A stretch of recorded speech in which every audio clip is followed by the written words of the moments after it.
에베소서 2장 1절부터 7절까지 말씀을 우리가 함께 하나님의 말씀을 받들어 교독합니다. 제가 먼저 읽습니다.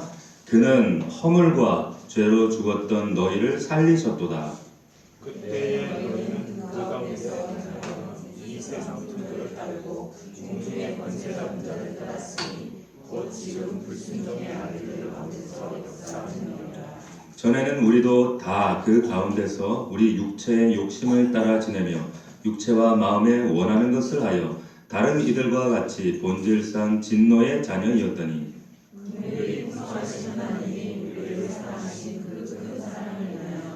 허물로 죽은 우리를 그리스도와 함께 살리셨고 너희는 은혜로 구원을 받은 것이라. 또 함께 일으키사 그리스도 예수 안에서 함께 하늘에 앉히시니 다같이 이는 그리스도 예수 안에서 우리에게 자비하심으로써 그 은혜의 지극히 풍성함을 오는 여러 세대에 나타내려 하심이라. 아멘. 허물과 죄로 죽었던 이런 제목 하나님 말씀을 나누겠습니다. 에베소서 강의 네 번째입니다. 제가 며칠 전에 없을 것 빼고 다 있다라고 하는 그 모 상점이 있죠. 이런 그 가게가 있죠. 갔더니 정말 없는 것 빼고는 다 있더라고요. 정말 물건이 많아요. 근데 거기 들어갔을 때 제가 유독 눈에 띄는 물건이 하나 있었습니다. 그게 뭔가 하면 여러분 오늘 교회 들어오시다가 보셨어요? 카페에 뭐가 하나 있죠? 개나리. 그거 제가 샀어요. 잘했죠. 10,000원의 행복. 10,000원밖에 안 돼요. 그게 눈에 딱 들어오는데 너무 이뻐 보이더라고요. 제가 왜 그걸 샀냐면 우리 성도들이 얼마나 바쁘고 분주하고 봄나들이 갈 시간도 없고 이렇게 여유 없이 사는데 교회 와서라도 좀 봄 기운을 좀 느꼈으면 좋겠다라고 하는 소박한 마음으로 제가 이걸 샀어요. 사가지고 이렇게 했는데 좋아요? 어때요? 나쁘지 않죠? 저게 10,000원밖에 안 돼. 참 얼마나 참 그 화사하고 좋은지. 근데 제가 저걸 해놓고 이렇게 곰곰이 들여다보면서 그런 생각이 들더라고요. 어떤 생각이 드냐면 아무리 화려하면 뭐하나, 그 속에 생명이 없는데 이런 생각이 문득 들더라고요. 아무리 아름답고 그럴듯해 보이고 꼭 그 화사함이 제 마음 가운데는 가면 같다라는 생각이 들더라고요. 여러분, 아무리 화려하고 아름답다 할지라도 그 안에 생명이 없으면 사실 큰 의미가 없습니다. 우리가 여러분 그 살아있음과 죽었음을 판정하는 잣대가 뭘까요? 살아있음과 죽어있음을 가늠하는 그 기준은 아무리 파릇파릇하고 화려해 보이고 아름다워 보이고 그럴지라도 여러분 생명이 있느냐 없느냐 규정짓는 그것은 그 안에 살아있는과 살아있는 그 생명력이 있느냐 없느냐 그 차이예요. 그런데 저 개나리에는 안타깝게도 생명은 없어요.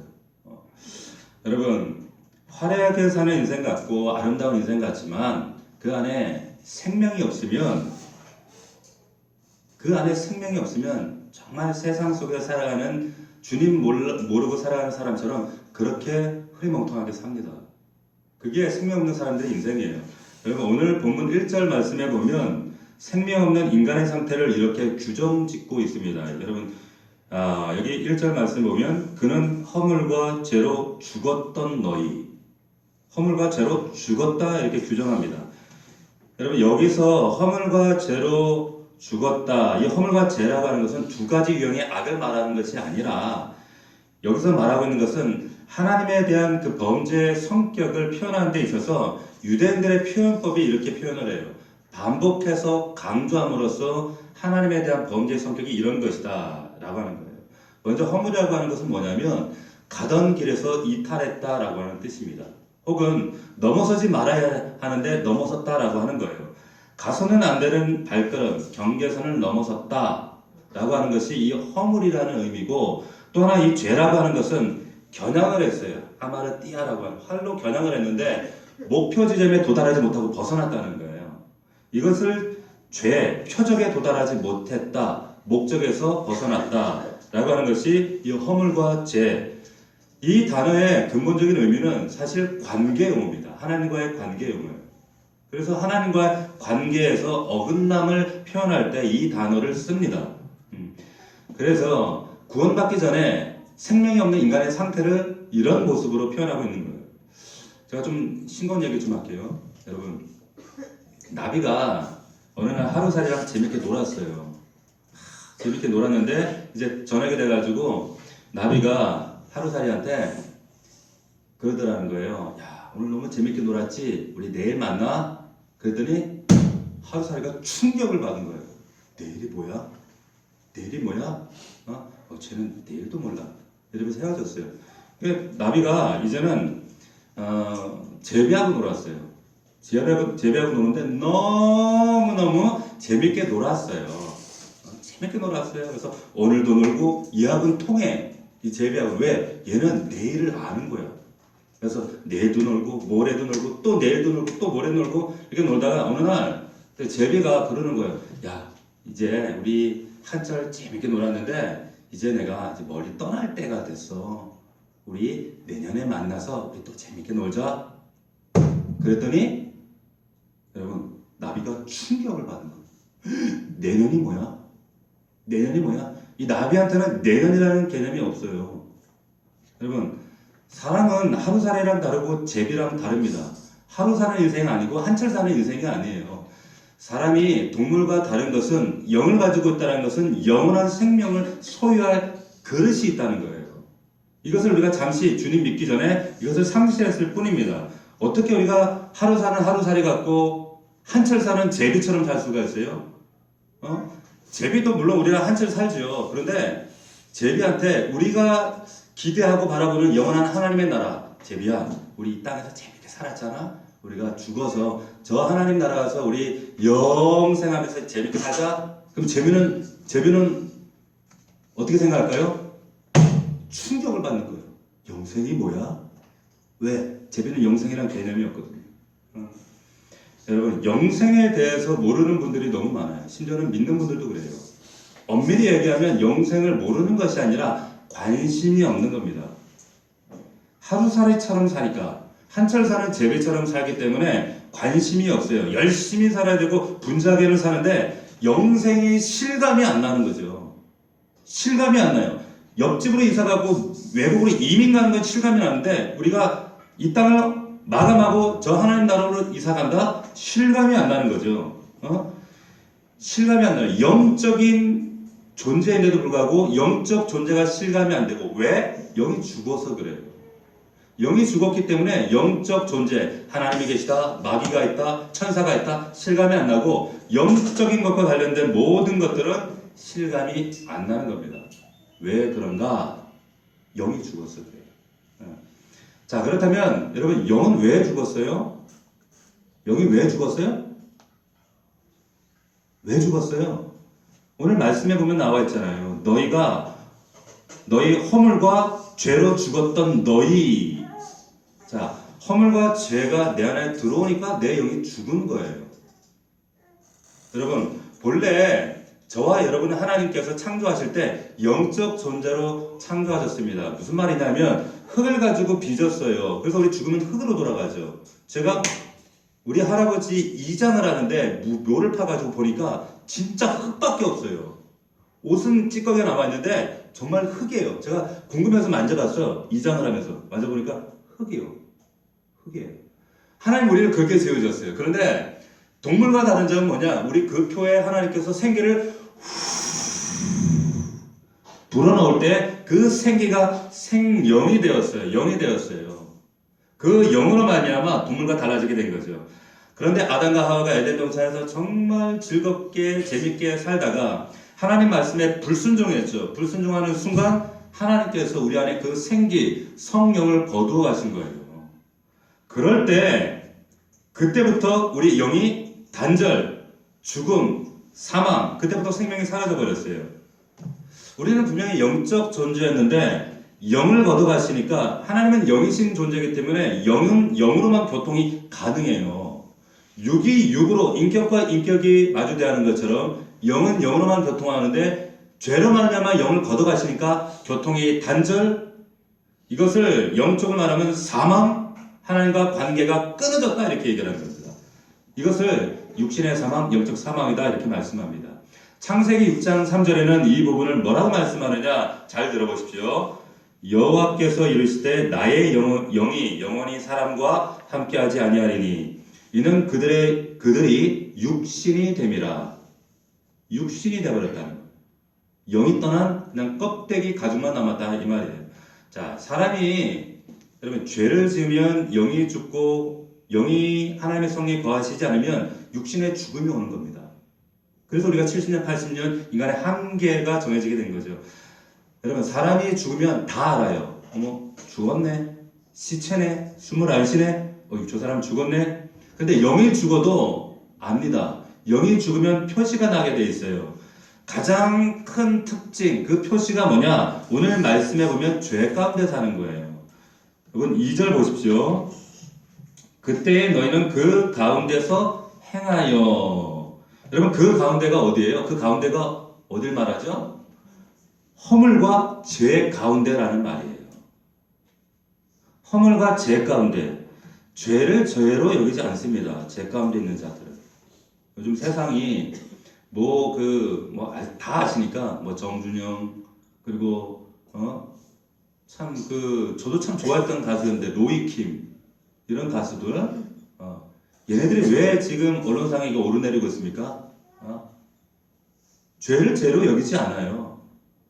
허물과 죄 가운데 뒹굴면서도 양심의 화인 맞아서 여러분 세상에서는 이게 죄가 하나의 자랑거리지 이것을 정말 심각하게 두렵게 여기지 않습니다. 예. 아무렇지도 않게 죄짓고 남에게 상처 주고 남에게 죄를 가합니다. 허물과 죄로 죽어는 인간의 상태가 이렇다는 거예요. 그 가운데 행해요.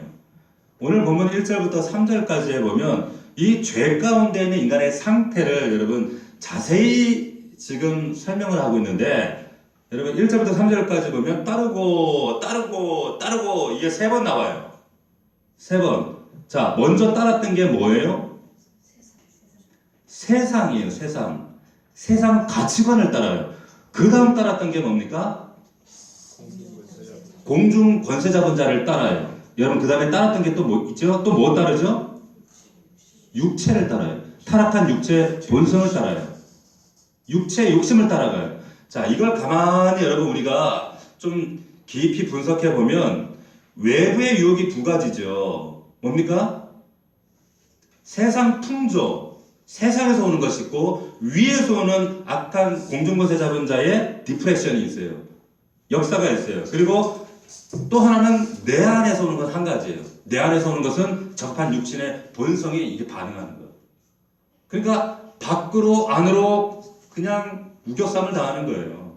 외부적으로는 우리를 유혹하는 강력한 2가지 유혹, 이 실체, 세상 가치관, 세상 풍조, 공중 권세 잡은 자가 끊임없이 사단이 우리를 유혹하고 공격하고 넘어뜨리려 하고 내부 안에서, 내 안에서는 이 사단과 세상에 격렬하게 반응하고 있는 이 저급한 이 육체 본성, 이 본성이 작동하고 있더라는 거죠. 여러분, 허물과 죄로 죽은 이 생명 없는 인간의 특징, 이게 이렇다는 겁니다. 이 첫 번째 우리 좀 더 자세히 봅시다. 첫 번째 특징, 세상 가치관을 추구한다는 거예요. 허물과 죄로 죽은 생명 없는 인간의 특징, 세상 풍조를 쫓고 세상 가치관을 쫓습니다. 그래서 그때 너희가 그 가운데서 행하여 이 세상 풍조를 따르고, 영이 죽은 사람은요 세상 풍조를 따릅니다. 그것을 즐깁니다. 아무렇지도 않은 게 아니에요. 그 사람들에게 기준은 뭐냐면 오직 세상 사람들이 어떻게 사느냐, 그게 관심이에요. 많은 사람들이 하면 자기도 해도 되는 줄 알아요. 사람들이 다 그렇게 하는데요. 그게 기준이에요. 세상 풍속을 쫓아 삽니다. 여러분, 저는 한 번도 못 봤어요. 그 유명한 스카이 캐슬인가 뭔가 하는 그거를 하도 저한테 또 목사님 보세요 그래가지고 제가 보려고 했는데 어디서 하는지 알아야지, TV가. 근데 그 스카이 캐슬에서 그런 얘기를 했다 그러더라고요. 아이 하나를 스카이에 의대 보내기 위해서 코디네이터에게 얼마? 2억을 지불해야 된대요. 그게 실제인지 아닌지 저는 확인해보지 않았기 때문에 모르지만 그것을 많은 사람들이 세상 풍조 마땅히 해야 되는 것으로 알고 아이들을 그렇게 채찍질하고 살아갑니다. 너도 그렇게 해야 돼. 너도 그렇게 해야 돼. 옷 한 벌이 수천만 원이에요. 옆 동네에서는 사람이 굶어 죽어가는데 물이 없어서 썩은 물을 마시고 있는 아이들이 지금도 아프리카에 있는데 수천만 원 옷을 입고 아무렇지도 않게 양심에 가책도 없이 그렇게 살아가는 사람. 왜? 남들이 그렇게 하는데 뭐 대수야? 여러분 하나님 앞에서 그렇게 사시면 안 되는 거예요. 우리 그리스도인들은.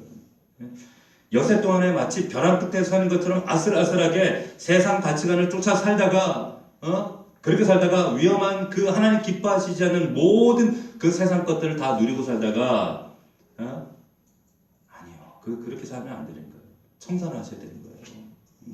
로마서 12장 1절 말씀 여러분 기억하셔야 됩니다. 너희는 이 세대를 본받지 말고 말씀하셨어요. 이 세대를 본받으면 안 돼요. 여러분 두 번째 허물과 죄로 죽은 생명 없는 인간의 특징이 뭐냐? 2절 하반절 보니까 공중의 권세 잡은 자를 따랐다는 거예요. 이 공중의 권세 잡은 자가 누구예요? 다 아시잖아요. 사단이란 말이에요. 여러분 그런데 여기 공중이라는 뜻이 뭔지 아세요? 이 공중, 이 아이로스라고 하는 이 단어의 의미가 뭐냐면 이 고대 사회에서 이 아이로스라는 의미가 뭐냐? 이 중간지대예요. 회색지대입니다. 뭐냐? 하늘도 아니고 땅도 아니고. 근데 이 공중권세 잡은 이 사단은 이 중간지대에 있어요. 다시 말하면 하늘나라 하나님과 인간 사이 이 땅의 중간에 있다는 거예요. 중간에 있어요. 왜 중간에 있을까요? 인터셉트예요. 은혜를 가로막고 하나님의 축복을 가로막고 또 그 인간들에게 가장 강력하게 여러분 중간에 이 공중에 있다라고 하는 이게 그 의미를 면밀히 우리가 묵상해 보면 이게 무슨 뜻이냐면 하나님보다 더 가까울 수도 있어요. 마귀가 더 가까이서 우리에게 강력한 영향력을 행사하는 존재가 이 공중의 권세 잡은 자다라고. 여러분 이걸 잘 아셔야 돼요. 에이 마귀가 어딨어 보이지 않는다고 여러분 아니에요. 이게 얼마나 악한 사단이 마귀가 우리 마음을 들쭉날쭉하게 변덕스럽게 도전하는지 몰라요.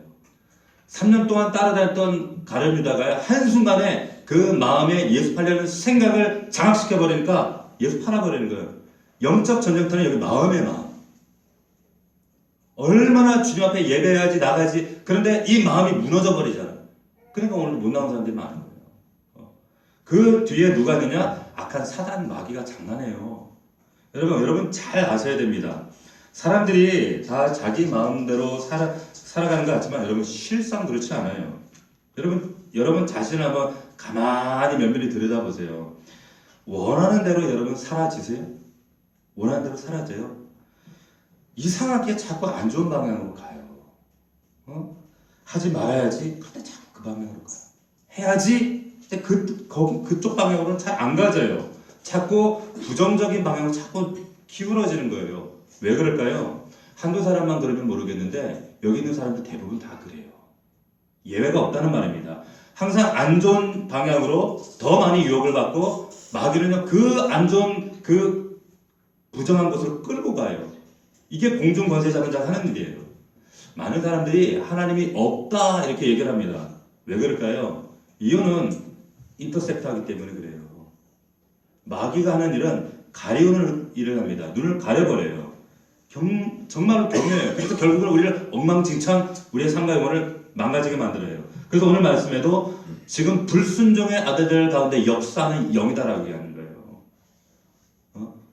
고린도후서 4장 4절입니다. 한번 들어보세요. 이 세상 신이 믿지 않은 자들의 마음을 혼미케 하여 그리스도의 복음의 광채가 비치지 못하게 하려 합니다. 여러분 이 공중권세 잡은 자를 뭐라고 하냐면 혼미케 하는 영이다. 그래서 혼미케 하는 영이라 이렇게 불러요. 실제로 기도하시는 분들이. 근데 이 혼미케 한다는 의미가 뭐냐면 복음의 광채가 비치지 못하도록 가려운다라고 하는 거예요. 제가 어릴 때 이렇게 동네에서 놀다 보면 이 돌멩이들 있잖아요. 그걸 돌멩이들을 이렇게 들잖아요. 그러면 돌멩이 밑을 딱 들어보면 습한데 그 밑에는 지네도 있고 왜 그 공벌레라 그러죠. 지며느리 그것도 있고 막 눅눅해요. 왜? 햇빛이 안 들어가니까. 복음의 광채가 들어가지 않으면 우리 영혼도 눅눅해져요. 습해집니다. 네. 누가 일을 하느냐? 마귀가 한다는 거예요. 마귀가. 여러분 사람들 얼마나 요즘에 대학 안 나오는 사람들이 어디 있습니까? 얼마나 똑똑합니까? 어릴 때 유치원에서 우리 다 배워요. 거짓말하면 안 된다, 싸우면 안 된다, 욕심 부리면 안 된다. 근데 여러분 이거 언제 고쳐요? 언제 고치죠? 그렇게 공부를 많이 하고 똑똑하고 사회에서 그렇게 존경만 받을 만한 유력한 그런 지도자 위치에 있는 사람도 자기 아들, 딸들에게는 너 그러면 안 돼. 그렇게 살면 안 돼. 하지만 여러분 여전히 그렇게 말하는 그 당사자가 여전히 거짓말이 해결이 안 돼요. 이 욕심이 해결이 안 돼요. 여전히 그렇게 싸워요. 그게 여러분 가르쳐서 될 문제인가요? 그렇지 않습니다. 사람은 알고 있는 것에, 배운 것에 의해서 지배되는 것이 아니라 그 사람이 어디에 사로잡혀 있는가, 그 영에 따라서 삶의 내용이 달라져요. 그래서 우리의 믿음 생활은 영적 싸움이라고 하는 겁니다. 자, 세 번째, 허물과 죄로 죽은 생명 없는 인간의 특징이 뭐냐? 여기 보면 육체의 욕심을 따라 사는 존재라고 얘기하는 거예요. 육체의 욕심이 원하는 대로 산다. 사사기 시대 사람들처럼 산다는 것이죠. 자기 소견에 옳은 대로. 여기 말하는 여러분 육체라고 하는 의미는 두 가지입니다. 하나는 내 신체, 그냥 내 몸뚱아리예요. 이거는 뭐 아무것도 아니잖아요. 그냥 가치 중립적인 선한 것도 아니고 악한 것도 아니고 그냥 몸뚱아리. 근데 또 하나 성경에서 육체라고 말할 때 이것은 뭐냐? 죄와 허물로 말미암아 망가지고 무너진 타락한 본성을 얘기할 때 육체라고 말하는데 여기서는 후자를 얘기하는 거예요. 후자. 여러분 렉시컨이라고 하는 성경사전이 있는데 이 육체의 본성을 뭐라고 번역을 해놨느냐 하면 애니멀 네이처라고 번역을 했어요. 이 인간의 본성, 애니멀 네이처 뭡니까? 동물적 본능대로 살아간다는 거예요. 근데 성경은 이것을 죄라고 얘기합니다. 죄라고 해요. 육체의 욕심을 따라, 오늘 본문의 말씀처럼 육체의 욕심을 따라 마음에 원하는 대로. 이게 뭐예요? 동물이지 뭐예요. 동물이지. 그렇게 사시면 안 된다는 거예요. 제가 하나님 앞에 감사하는 게 있습니다. 그게 뭐냐면 제가 목회를 27년 하면서 여러분 그래도 한 번도 제가 스캔들이 없었다. 스캔들이 없게 생겼구만 뭐 저 표정들은 좀 그러신데 목사님들이 얼마나 많이 이 스캔들 때문에 무너지는 줄 아세요? 정말 말도 안 되는 일들이 목사라고 뭐 영적인 뭐 무기가 영역이 뭐 대단 한순간에 무너질 수 있는 게 목사들이에요. 감사하게도 저희 스캔들이 없었어요. 왜? 저는 그래도 우리 마누라가 세상에 제일 이쁘더라고. 제일 이쁘고 제가 목회하면서 항상 제가 철칙 같은 게 있었어요. 신방 다닐 때 앞자리는 여자를 안 앉힌다. 그리고 단둘이 신방 상담하지 않는다. 열린 공간의 신방 뭐 여러 가지 이런 철칙들이 있어요. 그런데 제가 이전 교회에 있을 때 이 철칙을 자꾸 깨뜨리는 사람이 하나 있었어. 누구냐? 저와 짝꿍 전사 한 분 있었어. 앞자리 앉으면 자꾸 앞에 앉는 거예요. 뭐라고 하냐면 목사님, 아유 전도사는 여전도사는 중성이에요. 괜찮아요. 우리 앞에 앉아서 아유 자. 근데 말을 안 듣는 거예요. 여러분, 근데 목사도요. 그 전사님하고 저하고 10살 이상이 차이 나요. 근데 한 번은 제가 참 어떤 얘기를 들었냐면 이런 얘기가 들리는 거예요. 목사님이 여전도사님하고 단둘이 어디 차 타고 가더라. 그 얘기를 제가 직접 들었어요. 제가 전사님하고 단둘이 가면 어디 가겠어요? 신방 가지. 근데 그렇게 값에 가면 그래? 이렇게 되는 거야. 여러분 보세요. 그런데 저는 저 자신을 신뢰하지 않습니다. 한순간에 무너질 수 있어요. 여러분 여자 집사님들 저한테 너무 가까이 올라 그러면 안 돼. 별로 뭐 가까이 가고 싶은 생각도 없다 야 뭐 이런 그런 것 같지만은 뭐 생긴 게 뭐 좀 그렇게 생겨서 근데 한순간에 무너져요. 남자 집사님들 여기 우리 남자 집사님들 얼마나 참 믿음도 좋고 인물도 잘생기고 교회 오빠잖아요. 교회 오빠 친하다고 옆에 가서 자꾸 코맹맹이 소리 많이 하시면 안 돼요. 이 믿음이 좋을 때는 마음으로 다 이길 수 있어요. 그런데 믿음이 요즘 삶에 또 고단하고 피곤하고 믿음이 좀 말씀 묵상 안 하고 이러죠. 그러면 집사님 이러면 이런다고. 그 안에서 격동한다니까요. 그럴 수 있어요. 여러분 우리가 그렇게 연약한 존재들이에요.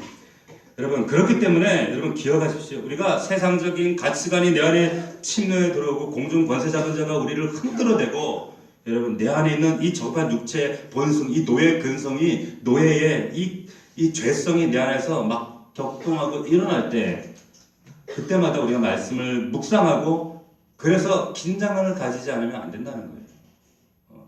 기억하셔야 돼요. 이것이 무너졌을 때 성경은 뭐라고 얘기를 하는가? 여러분 3절 끝에 한번 보세요. 뭐라고 얘기하냐면 여러분 육체의 욕심을 따라 지내며 육체와 마음을 원하는 것을 하여 다른 이들 같이 본질상 진노의 자녀가 됩니다. 진노가 허물과 죄로 죽은 사람 이 죄 가운데 벗어나지 못하면 진노 아래 들어가게 돼요. 여러분 헬라의 그리스 철학자들 스토아파들은 신은 분냄이 없다, 진노가 없다. 왜? 사랑만 있다, 감정이 없다 이렇게 얘기를 했었습니다. 여러분 오해하지 마십시오. 하나님의 진노라고 하는 이 표현은 여러분 우리가 기분 나고 짜증나서 감정적으로 분내는 그 진노가 아닙니다. 그게 아니에요. 우리가 분을 내는 것은 저 사람이 나를 마음 상하게 하고 나를 기분 나쁘게 하고 내 뒤통수를 쳤기 때문에 이런 진노, 감정적인 상함이 아니라 우리가 죄를 지어서 하나님이 화내는 그런 진노를 말씀하는 것이 아니라 이것은 유대인들의 독특한 표현법이에요. 뭐냐? 하나님의 속성은 죄에 대해서 이것을 제거하시려고 하는 그분의 속성을 유대인들이 표현할 때는 하나님의 진노다 이렇게 표현을 하는 겁니다. 이해가 되세요? 그러니까 여러분들 헷갈리시면 안 돼요. 이거 하나님 그냥 참 하나님 다혈질이시네 이런 의미가 아니라는 거예요. 여러분 또 하나 기억할 것은 뭐냐면 하나님이 이 진노를 표현할 때 두 가지로 좀 나눠서 그 이야기를 해요. 특별히 예레미야나 선지서에 보면 진노 전에 단계가 있습니다. 그게 뭐냐? 분노라는 말이 있어요. 분노. 분노와 진노가 달라요. 왜 그런가 하면 예레미야에 보면 분노를 카스라고 표현을 하고 진노를 아프라는 말로 표현했어요. 무슨 말이냐면 분노는 살살 하는 거예요. 하나님. 근데 진노는 게임 오버 끝났어. 끝내버리시는 거예요. 자, 다시 말하면 여러분 이스라엘 백성들이 하지 마라. 그래도 계속 우생숭배해. 계속 음란하게 바알 아세라를 섬겨. 하지마. 분노하세요. 분노가 쌓이고 임계치에 도달했을 때 얘 안 되겠네 쳐버렸어요. 그게 뭡니까? 바벨론으로 인해서 유대가 멸망하고 586년에 그래서 포로로 끌려가는 거예요. 여기는 이제 더 이상 어떤 회복할 길이 없는 거예요. 자, 여러분 육체의 욕심을 따라 지내며 육체와 마음에 원하는 것을 하여 이것이 진노의 원인이 된다는 거예요. 여러분 이거 충격적인 말씀 아닙니까? 네? 진노의 원인이 육체의 욕심을 따라 지내고 육체의 마음에 원하는 것을 한다는 거예요. 앞서 말했던 것처럼 애니멀 네이처, 동물적 본능대로 살아가는 것. 이게 진노가 있다는 것이죠. 여러분 지옥 갈 만한 사람들은 어떤 사람이 지옥 갈까요? 엄청난 죄를 지어야 지옥 갈까요? 여러분 그렇지 않습니다. 그것이 아니라 성경이 말하는 것은 육체와 마음이 원하는 대로 애니멀 네이처대로 본능대로 살아가는 것 이것이 하나님의 진노 아래 놓이게 된다라고 말씀하고 있습니다. 여러분 오래전에 본능에 충실하라 이게 제가 기억하기로는 나이키 광고였나 아디다스 광고였나 그랬는데 본능에 충실하라 멋있는 말 같잖아요. 근데 이게 정말 무서운 말이에요. 무서운 말인데 너무 무섭지 않게 하더라고 광고에서. 여러분 이 사람들이 왜 이런 이야기들을 할까요? 죽은 이후에 심판이 있고 하나님의 진노가 있다는 사실을 모르기 때문에 세상 사는 동안에 본능대로 느낌대로 보이는 대로 인생의 주인공은 나야 나 이러면서 사는 거 아니에요? 영이 죽어서 그렇습니다. 자신이 죄의 종노릇 하고 있다는 건 몰라요. 여러분 두려운 일은 이 진노를 우리가 해결할 방법이 없다는 거예요. 마치 영이 죽었어요. 죽은 시체가 할 수 있는 게 뭐가 있어요? 아무것도 없습니다. 스스로 살아날 방법이 없어요. 마치 죽은 물고기가 강줄기에 그냥 하염없이 떠내려가는 것처럼 우리 인생이 대책 없이 죽은 물고기 마냥 떠내려가고 있다는 거죠. 그러다가 마지막 도달하는 곳이 어디입니까? 벗어나야 되는데 벗어날 수 없는 그 마지막 지옥이에요. 여러분 그렇게 살다가 끝나면 안 되잖아요. 어떻게 구원받을 수 있습니까? 어떻게 하면 오늘 본문 1절부터 3절까지 이렇게 세상 풍조에 노란하고 공중 권세 잡은 마귀에게 농락당하고 자기 육체에 저급한 본능 안에 자기 자신도 신뢰할 수 없는 이 절망적인 상태에서 우리가 어떻게 벗어날 수 있는가? 근데 이런 상태에서 우리를 보지 않으시고 구원하신 하나님의 간섭이 있었다는 거예요. 그게 4절이에요. 여러분 4절 한번 보세요. 우리 4절 한번 같이 읽어볼까요? 시작! 긍휼이 풍성하신 하나님이 우리를 사랑하신 그 큰 사랑으로 인하여. 여러분, 저는 우리말 성경에는 이게 안 나와 있는데, 여러분 원어 성경에, 원래 성경에, 히브리 성경에 보면 이 4절 시작은 접속사 그러나로 시작합니다. 헬라어로 보면 데라고 하는 말로 시작돼요. 그러니까 이 4절은 이렇게 시작해야 맞습니다. 그러나 1절부터 2절, 3절까지 그 참혹한 우리의 절망적인 상황, 그러나 긍휼이 풍성하신 하나님께서 여러분 그러나라는 접속사가 1절부터 3절과 4절부터 7절로 구분짓게 하는 가장 중요한 접속사 그러나예요. 여러분 세상을 살아가는 사람들은 딱 두 종류입니다.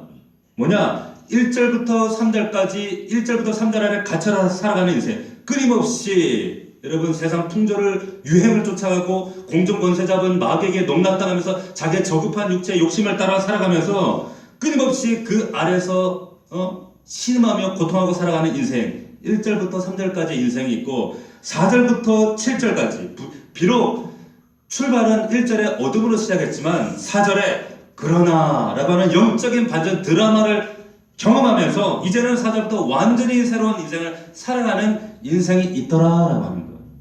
아멘입니까? 그런 인생을 살아갈 수 있는 여러분들 인생 가운데 이런 놀라운 하나님의 반전이 있는 인생이 되기를 주의 이름으로 축원합니다. 그러나 긍휼이 많으신 하나님께서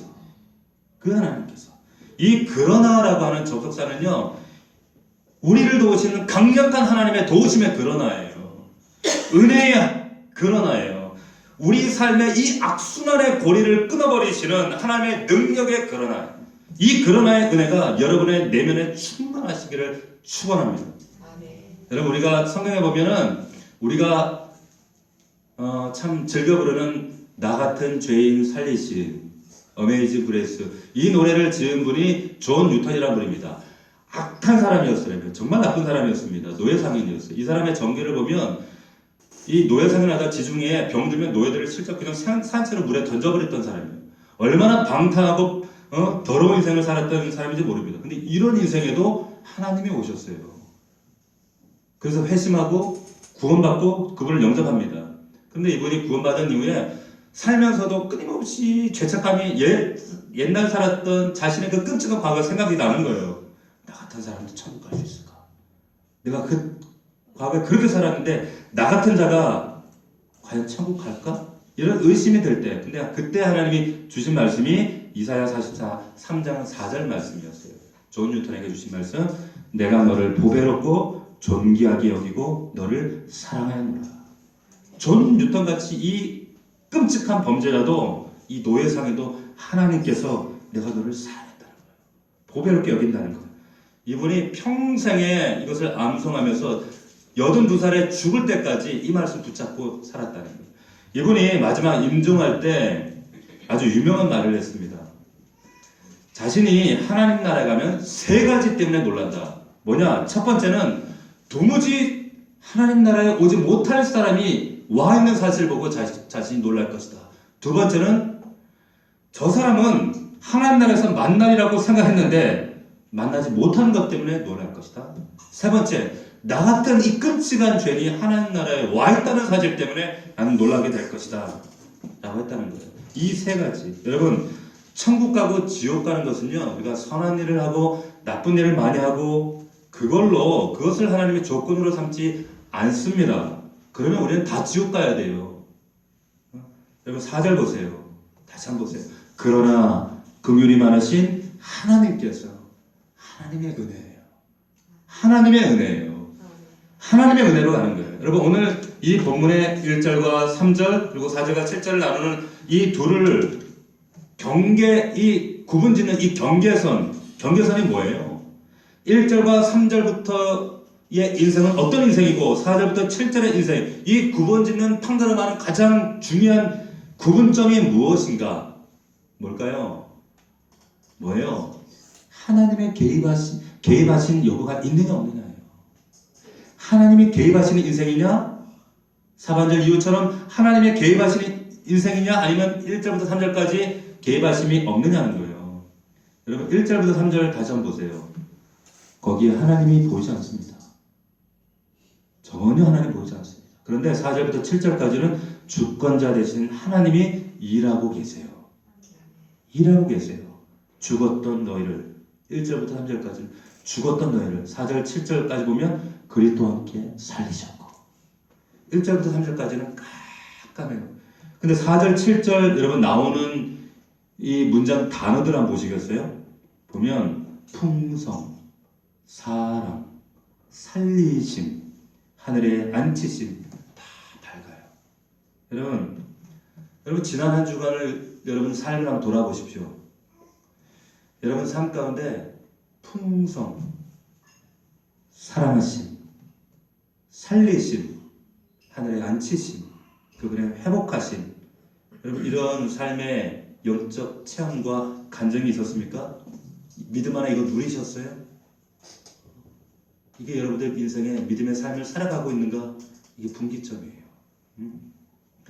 오늘 우리가 그리스도 안에 살면서 왜 피곤한가? 왜 피곤한 인생을 살아가는가? 끊임없이 세상이 던지는 메시지는 네 육체가 원하는 대로 살아가는 거예요. 뭐하러 절자로 사는 거예요? 네 인생인데 너 네 인생도 살아가지 않아? 너 다시 살아가지도 않아? 왜 쪼다같이 그렇게 야 남들 다 하는데 너는 왜 바람도 한번 안 펴보고 가정 안에 갇혀가지고 왜 육체적인 탐닉도 한번 해보지 못하고 즐겨보지 못하고 왜 그렇게 사냐는 거예요? 무슨 재미로 세상 사냐는 거예요? 그럴듯하게 들리잖아요. 이런 세상 풍조의 도전, 공중 권세 잡은 자의 미혹, 거기에 격렬히 그럼에도 불구하고 거기에 반응하고 있는 이 저급한 내 육신의 소욕들, 이 사이에서 내 안에서 끊임없이 갈등이 일어나요. 믿음과 현실이라는 이 괴리 사이에서 영적 싸움 때문에 피곤해요. 힘들어요. 오죽하면 아이고 하나님 좀 나중에 믿을 거 이런 소리를 하고 있고. 여러분 그 호메로스 오디세이에 보면 여러분 마녀 키르케라고 하는 그 섬 이야기가 나옵니다. 여기 이 얘기에 보면 마녀가 약초를 만들어서 사람에게 먹였더니 사람들이 돼지가 된 거예요. 이 돼지들이 이 돼지로 변한 사람들이 그 이제 서로에게 말을 하려고 하는데 꿀꿀 생각은 말을 해야지 한데 꿀꿀 짐승 소리만 나는 거예요. 자 이런 모습을 두고 어떤 책에서 뭐라고 했냐면 비동일성의 고통이다 이런 그 표현을 썼어요. 비동일성의 고통. 무슨 말이냐면 생각은 사람의 생각을 하고 있는데 근데 입 밖으로 나오는 것은 사람의 말이 아니라 짐승의 울부짖음이 나오는 거예요. 그러니까 나라는 주체가 있는데 나라는 주체가 비동일성의 고통을 겪고 있다는 거예요. 자, 이런 비동일성의 고통을 겪고 있는 인간이 두 가지 중에 하나를 선택합니다. 그게 뭐냐? 첫 번째는 망각하는 거예요. 망각하는 거. 돼지로 변한 자기 자신의 그 현실을 망각해버리는 거야. 나 돼지, 나 원래 돼지였지 뭐. 돼지 하면서 그냥 오히려 그 삶을 즐기는 거. 또 하나, 여러분, 하나의 전략은 뭐냐? 망각이 아니라 기억하는 거예요. 나 인간이었어. 나 사람이었어. 하고 이 망각을 깨뜨리려고 끊임없이 싸우는 거. 여러분, 출애굽 당시에 홍해를 건너고 그 10가지 재앙 하나님의 기적을 경험한 이스라엘 백성들이 끊임없이 하나님의 은혜를 그 기적을 망각하고 자꾸 돼지 같은 옛날 노예생활로 돌아가자는 거예요. 그때 이스라엘 백성들 그들에게 끊임없이 하나님 말씀을 선포하고 가르치면서 뭘 상기하는가? 너희가 하나님의 그 은혜와 기적을 기억하라는 거예요. 끊임없이 기억하라는 거예요. 여러분 누구나 저와 여러분도 세상 속에서 이 비동일성의 고통을 겪습니다. 믿음과 현실이라는 괴리 속에서 고통을 겪어요. 어떻게 해야 됩니까? 말씀 붙잡는 거예요. 여러분 진리라고 하는 알레테이라고 하는 건 뭐냐면 그 의미 가운데 망각을 저항한다는 의미가 있어요. 말씀으로 그래서 이 진리로 하나님 은혜를 붙들 때 우리가 삽니다. 회복돼요. 망각을 정하는 게 진리예요. 그래야 살아나요. 산다는 거예요. 살리는 게 다 아닙니다. 여러분 6절 말씀 보세요. 6절 말씀 같이 읽겠습니다. 시작. 또 함께 일으키사 그리스도 예수 안에서 함께 하늘에 앉히시니. 할렐루야. 하늘에 앉힌다는 거예요. 여러분 오해하지 마세요. 성도가 죽어서 천국 가서 하는 보좌 우편에 앉는다. 그런 의미도 있지만 여기서 그런 의미보다는 이 말씀은 성도는 지금 살아서 마치 하늘 보호자 우편에 앉아있는 것처럼 함께 지금 하나님 나라의 권세로 다스릴 수 있다는 거예요. 이게 뭡니까? 믿음의 권세라는 말이에요. 땅에 살지만 하늘에 속한 자로 땅을 다스릴 수 있는 권세로 살아간다. 로마서에는 이것을 왕노릇한다라고 얘기했어요. 왕노릇한다는 거예요. 이런 은혜와 능력을 누리며 살아갈 수 있기를 주의 이름으로 축원합니다. 축원해요. 제가 그분께 양해는 드리지 못했지만 좀 양해를 구하 말씀드려요. 어떤 성도님이 한 달 전에 그런 말씀하시더라고요. 국사님 머리에 뭐가 발견되셨어요. 뇌 동맥류가. 한 달 넘게 우리가 함께 기도하면서 뜻하지 않게 우연히 발견돼서 분당서울대병원에 예약을 해서 검사를 받고 그런 가운데 이제 지난주에 이제 마지막 검사를 받기로 그렇게 약속이 되어져 있었어요. 이제 마지막 검사를 받기 전에 저와 만나서 함께 기도하시면서 나누는 가운데 믿음으로 그 얘기를 하시더라고요. 뭐라고 하시냐면 목사님 수술 받지 않고 하나님이 하시길 저는 믿어요. 하실 줄 저는 믿어요. 하나님 그렇게 하실 거예요. 자, 저는 그 얘기가 그분의 얘기처럼 안 들렸어요. 하나님께서 일하시고 계시구나. 하나님이 하시겠구나. 하나님이 이미 하셨다. 이렇게 받아들여졌어요. 그 주간 이제 서울대병원 가서 검사를 하셨어요. 그런데 놀라운 것은 분명하게 했던 그 뇌 동맥류가 사라져 없다는 거예요. 같이 입원했던 병실에 했던 많은 분들이 다 수술 날짜를 다 잡았어요. 근데 그분만 사라졌어요. 할렐루야. 아멘. 여러분 하나님은 이렇게 놀라우신 분이에요. 여러분 이게 뭐예요? 다스리는 삶이에요. 이게 믿음의 권세예요. 이 믿음의 권세가 있을 때 우리의 삶과 우리의 모든 것들이 하나님의 질서대로 아름답게 풀려지기 시작합니다. 여러분 러시아의 작가 톨스토이가 나의 회심이라는 글에서 자신의 거듭난 이야기를 이렇게 얘기를 했어요. 한번 들어보십시오. 5년 전 나는 정말 예수 그리스도를 나의 주님으로 받아들였다. 그러자 나의 전생애가 변했다. 이전에 욕망하던 것을 더 이상 욕망하지 않게 되었고 오히려 이전에 구하지 않던 것들을 갈구하게 되었다. 이전에 좋게 보이던 것들이 더 이상 중요한 것으로 보이지 않았고 대수롭지 않게 보이던 것들이 이제는 중요한 것으로 보이게 되었다. 그동안 소위 행운의 무지개를 쫓아 살았는데 그 허무함을 알게 되었다. 거짓으로 나를 꾸미는 것이나 여인들과의 타락한 생활이나 술 취해 기분 좋은 것이 더 이상 나를 행복하게 할 수는 없었다. 여러분 허물과 죄로 죽었던 우리가 예수 만나면 정말 인생이 이렇게 달라집니다. 바뀌어집니다. 땅을 밟고 살아가지만 하늘의 신분으로 살아가게 되어 있어요. 허물과 죄로 죽었던 너희를 살리셨도다. 또 함께 일으키사 그리스도 예수 안에서 함께 하늘에 앉히셨느니라. 여러분 세상 풍속 쫓지 마세요.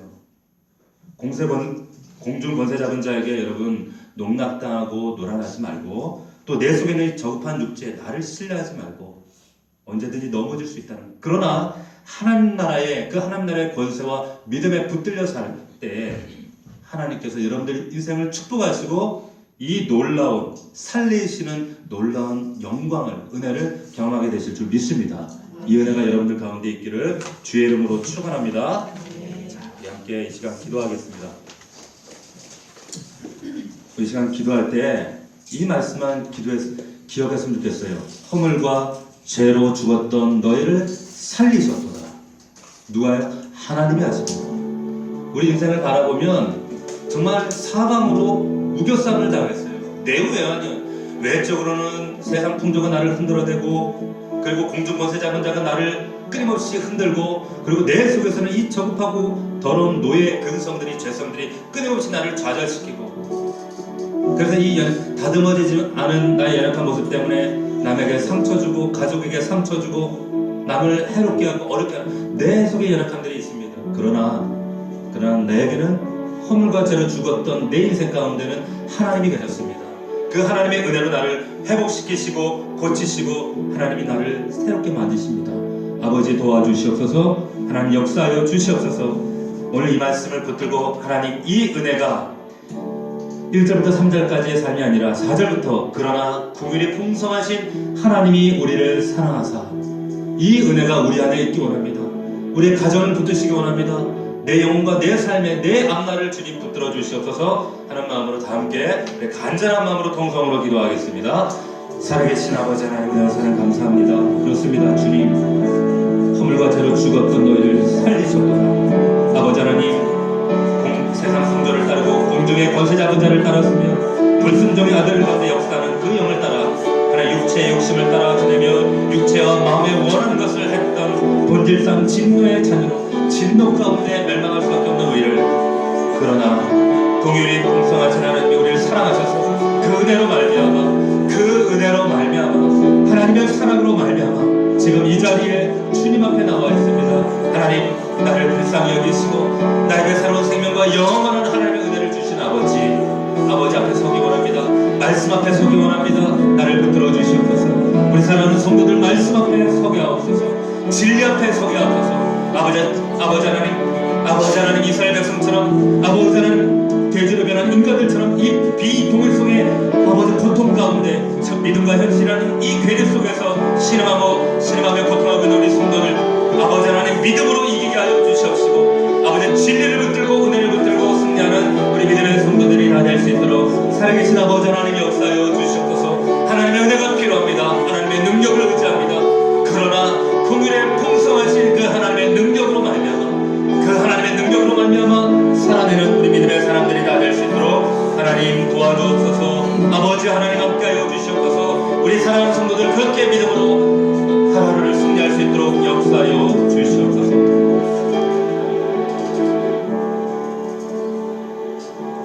살아계신 우리 아버지 하나님 감사합니다.